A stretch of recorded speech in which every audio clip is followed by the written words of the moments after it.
Good morning, family. This is Ricky, and welcome to Hope for Today. Let's go to the Bible. I'm in Psalm 37 again. Verse 8 says, refrain from anger and forsake wrath. Fret not yourself. It tends only to evil. Verse 9 says, for the evildoer shall be cut off, but those who wait for the Lord shall inherit the land. David's kind of echoing what he had said a few verses earlier when he said, delight yourself in the Lord and fret not yourself because of evildoers.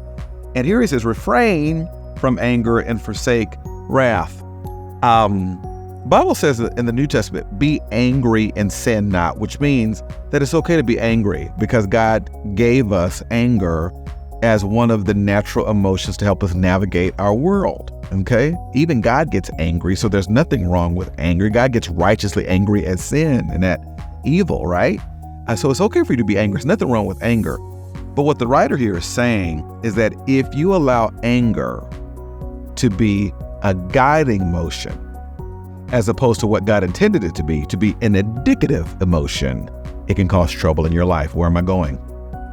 Anger is the first emotion, not the main emotion, right? So if someone betrays me, my first emotion is anger, but my main emotion is sadness that you betrayed me. Smelling what I'm stepping in?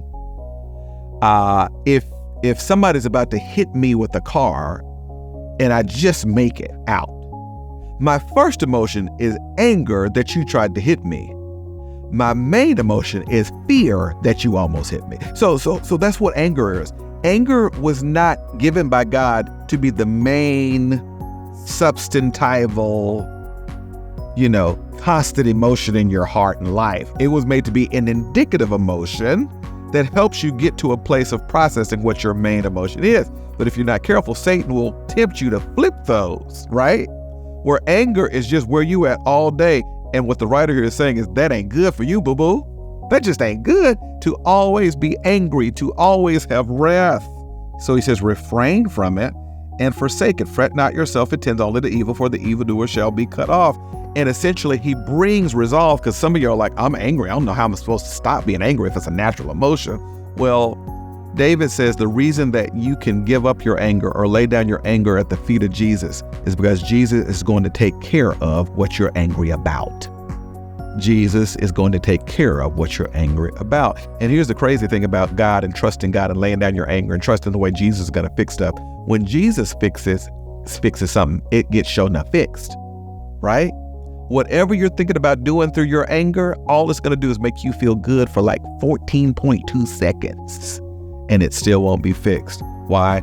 Only God can fix that thing sometimes. And I want to encourage you, if anger's taking you over, pray and ask Jesus for the power to lay that thing down at his feet and trust that he knows what's best for you. That's Hope for Today. I'll see you next time.